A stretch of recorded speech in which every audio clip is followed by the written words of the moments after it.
summer without barbecue everything. Right now we're going to do barbecue chicken. And, you know, a lot of us have tried barbecue chicken. Some of us might be a little bit tentative about it because you want to make sure it's cooked all the way through. 100%. Those are things that everybody must be concerned with. Yep. Right now, I had my chicken, which I marinated overnight, okay? Yes. Which is, marinating is always best overnight because you get everything into the pores, and when you're tasting chicken, you get the depth of character, which, you know, when you just season that top layer, you never really get it. It never gets in there. Never gets in there. So what I did today was a little hoisin sauce, a little hot sauce, a little freshly grated ginger, which I have over in the corner there. Yeah, nice. Let it sat there, and my secret ingredient on this one, just a little apple juice.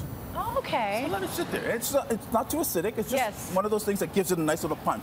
Now, let the chicken cook. While the chicken is cooking, let's talk about our vegetables that are going to go with it, okay? Right. Now, you have some asparagus here that I'd love you just to take off the ends. Yeah. Let you bring this over to me, and I will trim this. You want the whole bunch? Give me half. There you go. And with half a bushel of asparagus, so with asparagus, you know that wherever it naturally breaks, that's your cutting point. Yep. So instead of doing that with everyone, you just do the first one, line it up, and then cut. That's what I do. All right? Make it easy on yourself. You're eating vegetables, so you've already done something good. A little olive oil. Yep. Just get those onto the grill. Okay. They're not going to take any time at all. Yep. Now, I have some legs and thighs, okay? Legs and thighs cook at different times. Okay. So when I have this, I have right here now, is our full chicken, half a chicken. Yep. Now, with a half a chicken, how are you going to know when the breast meat is cooked and when that thigh meat is cooked? How do you know? Well, here's this secret. Okay. Number one, an internal probe is the best. Now, you can't be feeling your way through this, but you're also looking for different things as well. When you can wiggle the joints and they move pretty easily, you know it's also cooked. Okay. When you see clear running juices, no more blood coming out, so nothing red dripping down, you know you're in a good spot as well. Right. So at this point, we need to cook this breast, this thigh perfectly. What I did with these ones is I deboned the chicken, took all of the bones out of the thigh itself. Now I have something easy to work with. And most people, when they talk about chicken, they're always concerned, man, am I going to overcook it? That breast, you really have to worry. That's right. So a lot of people don't want to go with the breast because, you know, it's a leaner cut. You're not getting as much flavor. But if you take the thigh, which has a good amount of fat in it, and take the bones out, you're good. You're almost getting like a chicken breast, but with more flavor. Exactly. Smart. And I have some over to the side here as well. A little bit of corn off to the side. What are you cooking? What are you grilling this on? So what I always, you know, I love my planks. Yes. I've been here a couple of times and I use my plank. What I use them as a little resting rack for me, okay? Oh, I see. On my barbecue here, I've got it up pretty high. So I'm going to turn these guys down to about a medium right now. Okay. This side was already at medium. This side is as low as it could possibly be. So I have a 3-tiered system. I don't have to worry. Plus, you have up there the bun rack. Is it getting any of the flavor from the plank, or not so much when it's in resting this will position? pick it up. It'll pick it up. It'll pick it up. And what kind of plank? Is it a cedar plank? That's a cedar plank. Okay. And again, feel free to play around with maple. Feel free to play around with pear wood, cherry wood, any of those woods. They're great woods. They add all different flavors. Now, if you work with mesquite, you know, and hickory, now those are very pungent and everything gets kind of permeated by that. It's kind of like using nutmeg on something. You go a little bit over, you're done. This, you don't have to worry about it so much. So, nice color on our corn. Lovely. Butter. A little bit of salt. So you haven't taken the temperature of your chicken, but you're a pro. You don't even need one of those anymore. You know what I'm going to do at this point is I'm going to do the little trick. Okay. I'm going to take the breast off. Okay. Let's put the leg back on so that we don't even have to worry. Leg and thigh, leave it there. We're going to feel, I want the skin to crisp up a little bit on this one. But what we have is our already cooked stuff. Your thighs are good. Thighs are good.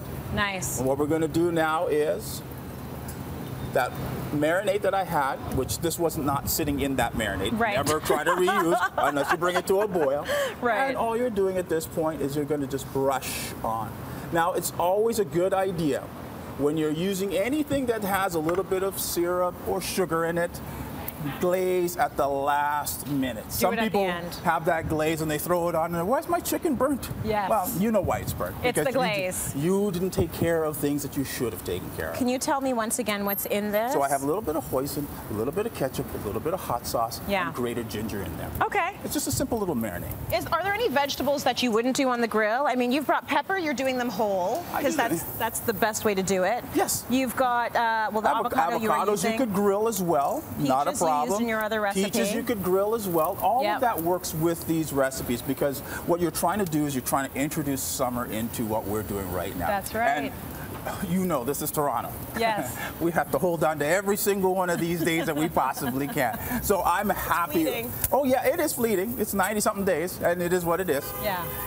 Okay, so your asparagus. My asparagus is cooking nicely here, and again, we're cooking in real time. So I know you have to do a few things ahead of time, but the grilled asparagus is something that you do right at the end.